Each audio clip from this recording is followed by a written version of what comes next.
comedy, we are promised, no less. Welcome the CEO of Inbound Lead Solutions, the one and only Nicole Hudson. That's quite the introduction. Thank you. Hello, everybody. Has anyone seen this movie? Don't you love it? The crazy, stupid love of lead funnels. So I'm actually a former marriage therapist turned business owner turned marketing person. And so one of the things that I love more than anything is talking about sales and marketing alignment. Because all of the dichotomies and the crazy things that happen between men and women in sales and marketing are all so similar. And so in this movie, I see a lot of you have seen it, but it's this great, great dynamic between a husband and a wife, and they're getting ready to get divorced. They've lost the magic in their relationship. And he goes to the bar, he meets Ryan Gosling, because that's what happens. And he learns how to get his groove back, how to talk to women, how to get back in the game, how to get over his wife. And all of these crazy foibles happen, and they end up figuring out that they need to stay married. And Ryan Gosling, who is totally emotionally unavailable, ends up falling in love. And it's this great story at the end where there's a big bow at the end, like all things in Hollywood.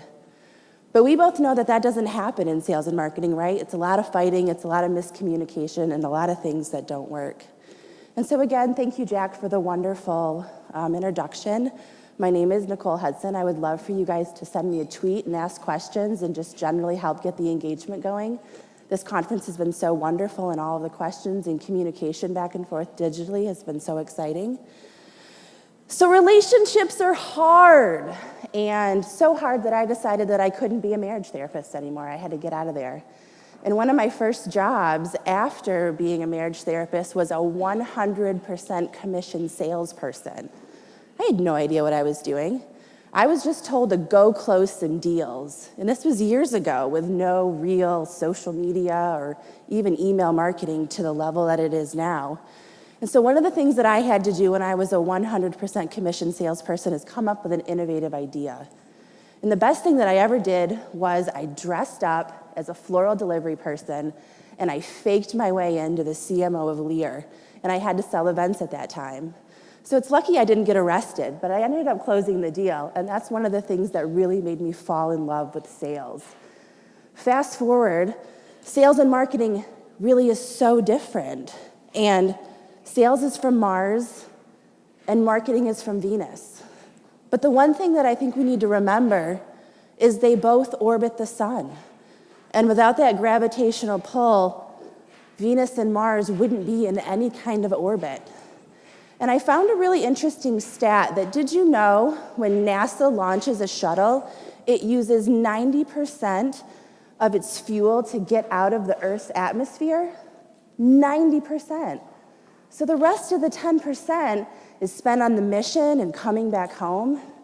And don't you feel like that's what's happening in sales and marketing? We're constantly fighting and trying to figure out all these things, and we're doing the same thing over and over again. The very definition of insanity. And we're using 90% of our emotional energy, and we're not getting any of the results. So I found this amazing video from this amazing company that I think really showcases exactly what does the marketing team even do all day? Why doesn't sales act on the leads we just passed them? I see you're on our website, and I was, I honestly don't know if we're hiring right now. Ask the sales team why they can't sell. Leads. Just a bunch of kids that signed up for the free iPad. Can't talk now, working on the slide deck. Our solution is revolutionary. Remember, no award is too little or beneath us. Remember, everything everywhere is networking. Hey, morning, Chris. How many new leads? Well, we have 72 new Twitter followers. A hot lead doesn't need a lead scoring. Who cares if they open an email with a killer subject line? Killer subject line. I know he's the assistant manager to the assistant manager, but he has a lot of influence. We need to be the Google, not the Bing. We are the market leaders. I am a marketing guru. Hey, I'm just a sales rep. What do they even do all day? Always be closing. Always be closing. We have original ideas. Trust me. There are no original ideas. Trust me. Didn't you log your activities on the CRM? Every second I'm logging in CRM is time I'm not spending in front of a customer. Who wants to go grab lunch? I like where this is going. I'm just not sure it's there yet. I don't like being measured, and I don't like being told what to do. I am in sales. Why is the European team trying to get a piece of my deal? Who cares if their headquarters is in Paris? Our lead leakage is horrible. Marketing thinks there's lead leakage. They have to have water flow for there to be leakage. 50 points for subscribing to the newsletter, 5 points for opening the email, 10 points for clicking on the link. Huh. This lead is hot. I was told that our project is the CEO's #1 priority. Did the sales rep really wait until 1 week before the conference to let us know that they were interested in attending? 3 customers and a handful of prospects are going to be there. Of course I need to be at this conference. Who cares if this tactic leads to actual sales? It got great buzz. Are they ready to sign a contract today? Otherwise, it's not a lead! You want supporting data. I typically base my decisions on gut instinct. Or whatever we did last year. In order to get this deal signed, I told the account they could pay us in the year 2018. That's okay, right? We're getting ready to roll out our new branding guidelines and website. This will have a significant impact on sales. Marketing people are just snappy dressers who are easily fascinated by the latest shiny object. Ooh, that's a great stock photo. I am not the customer service department. Sales just doesn't understand our marketing strategy. It just boils down to spamming an email list. Admit it. It's the sales team's fault we can't turn the leads into sales. Sales and marketing. Just can't seem to get on the same page. Until now. So isn't that a great video?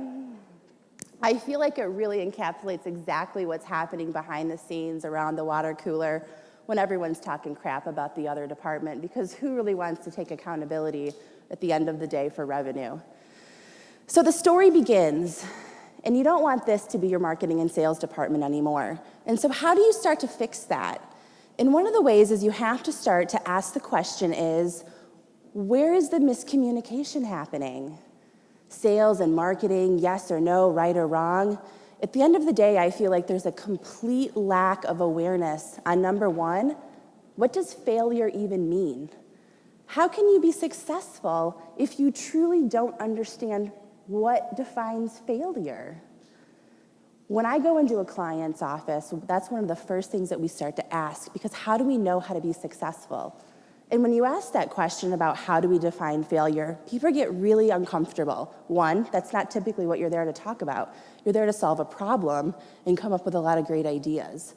But understanding the baseline of failure is one of the first things that you can do to be successful. And then you can really start to define success.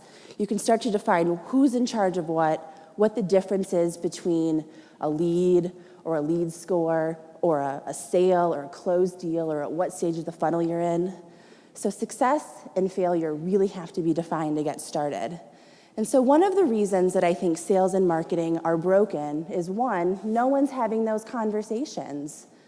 Two, management isn't taking accountability for the way that things are measured. So a lead to a salesperson and a lead to a marketer are 2 completely different things. Sales is really focused on real-time things that happen in the now. They have quotas, monthly things that they have to hit in order to be deemed successful. Marketing is a little bit higher up on the food chain. They're setting strategy. They're worried about brand awareness. They're implementing technologies and CRMs. And so at the end of the day, everyone's really focused on the fires that are happening in their everyday job and not necessarily taking a step back and coming together and saying, how do we drive revenue together? And one of the reasons that that's happened is the buying process and the sales, or the sales journey, the buyer journey, has really changed. And I think you guys have gone to conferences where you hear that all the time and you brush it off like it's no big deal, but really take a minute and think about how it's fundamentally changed. Awareness, consideration. Before, we didn't have social ads and reviews and blogs and media and email and all of these amazing content assets that are really what let people raise their hand and qualify themselves and say that they're interested. And sales, a lot of the times, don't have any insight or any say into those materials that are getting created. So awareness and consideration are happening completely outside of the realm of the people that actually end up building that relationship and closing that deal. I mean, your relationships are your greatest off-balance asset. Your relationships are tangible. They mean something, and they ultimately turn into revenue, especially in a B2B environment.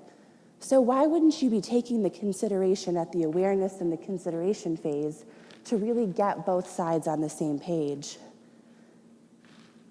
Sales really needs to be involved at the buying decision in the marketing area much faster, and marketing needs to stay in the cycle a lot longer because the magic is what happens in the middle. So we talked a little bit about the sun and the moon and all the orbits and all that great stuff, but at the end of the day, that sun is the customer. And organizations have to take a step back and stop talking about leads and lead scoring and CRMs and sales funnels. And we need to really dig deep and talk about what is this whole organization about? You wouldn't have a job if you didn't have customers. And customers come first. And really, truly respecting your customer and understanding what drives them and what they need. So how often have you gotten an email where your name was misspelled, or you downloaded something and someone called you immediately 5 seconds after you downloaded it? Or even worse, you forget that you downloaded it and they call you right in the middle of the workday and you think it's somebody else that's calling you? That disruption shows an utter lack of respect for the customer and the person that you want to build a relationship with. Would you go and introduce somebody to somebody else and you didn't know their right name? Would you say something to someone at a conference and not fully understand and show them the respect that they deserve? No, you wouldn't. With sales and marketing, we're building systems that are lacking the personalization and respect to the customer that the customer deserves. And that decision to put the customer first starts at the highest level of an organization. And that's where I really think that this problem needs to start to get fixed. So there was this great study with Inside View and Demand Report that really talked about a lot of the hurdles that organizations have. And number one, communication breakdown, which you've already covered. 49% of people feel like they're just talking past each other. No one knows what's going on. Broken and flawed processes, being measured on things that aren't ultimately driven by the strategy, and then sales and marketing being measured by different metrics. So sales needs to get this many people on a demo, or marketing needs to get this many pieces of content out there. But at the end of the day, none of those are directly relational to the revenue that needs to be generated or the bigger organizational goals that need to be talked about. So we're going to cover a few ways to try to get through and align your sales and marketing team. And one of the ways that you do that, first of all, starts with communication, as we've already covered. Strategy is another. Goals, process, and then ultimately setting expectations. So I'm going to talk a lot about the buying funnel, the sales funnel, the funnel, but it's really the best way to break everything down. So as you can see here, this is the old funnel. There's marketing and there's sales, and never the two shall meet, right? Right up here on the left-hand side. And then the new funnel needs to be based on a revenue model. So at the end of the day, this is what I always task my team with. We're not going to talk about it if it doesn't ultimately impact the bottom line. And that's a little bit of a regimented view to take, but I feel like it's a great step to getting started because everybody has to have ownership of the revenue. You have to know what moves the revenue because revenue is what helps you grow and expand. So defining the strategy together. When you sit down to do a strategy exercise, you're going to find a lot of different opinions are in the room. And so really getting those two sides to start talking about what do you think strategy is? What do you think strategy is? And sales and marketing are going to start to come together and they're going to share with you what they believe the strategy is and how that strategy drives revenue. As a leader in an organization, I think the first thing that you need to do is really listen to what those people are talking about. And really listen, not just hear them. Because that's what's going to infuse a strategy for your organization that's actually going to be effective. Because sales is going to share what it thinks is doing correctly, and marketing is going to share what it thinks it's doing correctly, and you're going to identify where the gaps are and be able to fix that. The other thing that really disrupts sales and marketing is they have a completely different view on who the buyer is. So everyone talks about building those personas. We're overloaded with data from our CRMs and our automation systems and social and data. But at the end of the day, you need to fundamentally get back to who is the buyer? Why are they buying your product or service? What makes them happy? Where are they? There's this great study that says 70% of the content produced goes unopened. And Nielsen just put out a study that I think 40% of ads were targeted to the wrong people and never clicked on. That's just basically putting a pile of cash in the middle of the room and setting it on fire because you haven't done the work to really understand who the buyer is. And if you don't understand who the buyer is, then how can you define a sales funnel? How can you get two departments on the same side driving towards a revenue goal if you don't have any idea who the buyer is? So that's a clear area where you think you may have the answer, but you never have the answer because it's constantly changing. All of the data that you bring into the organization should always be driven back to that persona profile and confirming and reconfirming that that's who everyone is working towards to get into the organization and sell that product or service to. Once you have the buy-in and you have the strategy and you have that buyer persona, you really start to set goals together. And that's hard because sales feels very regularly like it doesn't have a say in the kind of content or tactics that marketing's put together and executing. And marketing doesn't believe that sales is doing anything with the leads that they brought in. We saw some great examples of that in the video above. And one of the things that you can really start to do, is have an opposite day. We've done that twice with clients where we literally had the sales team and the marketing team switch roles for a week and try to do the jobs of each other. And the level of understanding and empathy that came out of that exercise was phenomenal because that experience is really what drives the ability to understand what's going on.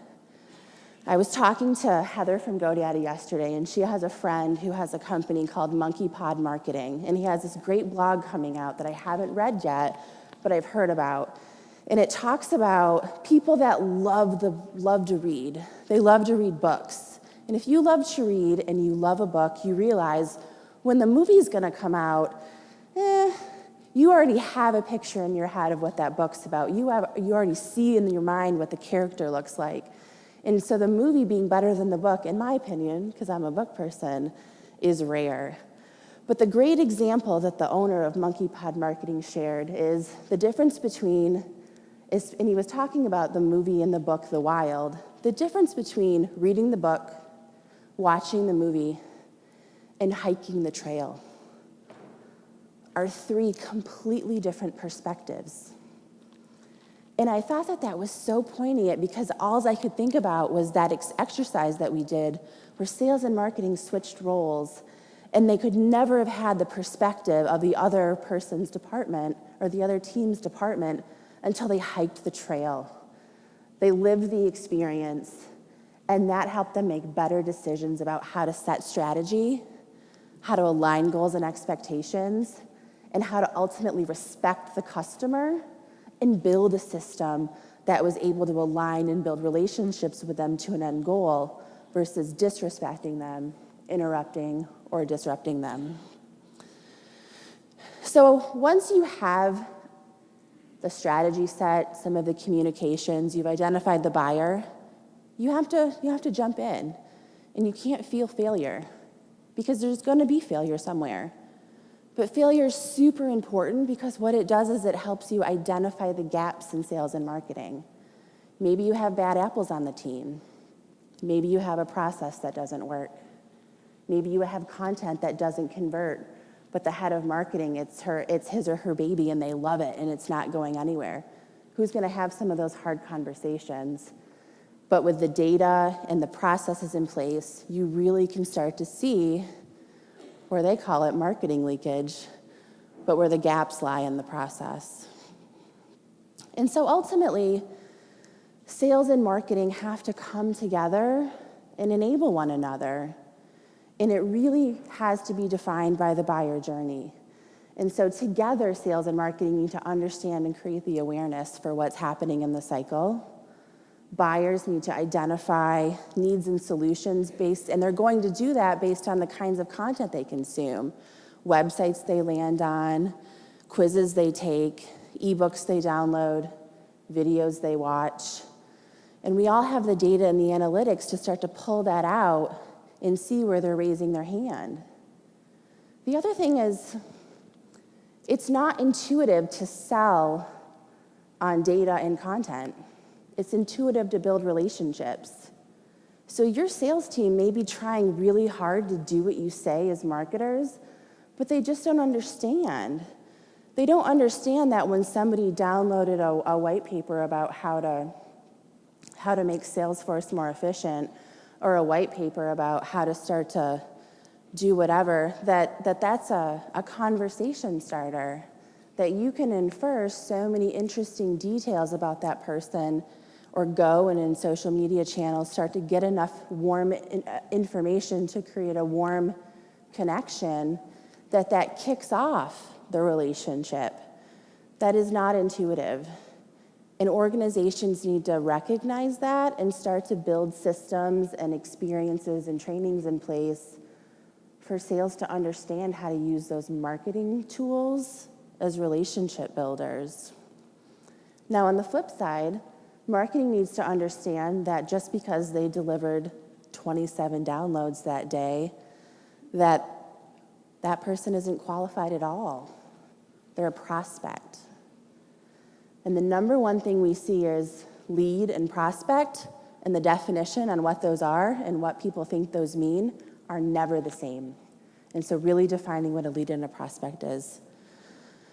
So I'm going to keep it a little bit short and sweet today. I wanted to make sure that we weren't going over time. And so I would love for you guys to keep in touch, tweet, call, questions. I'm here the rest of the weekend. Thank you so much.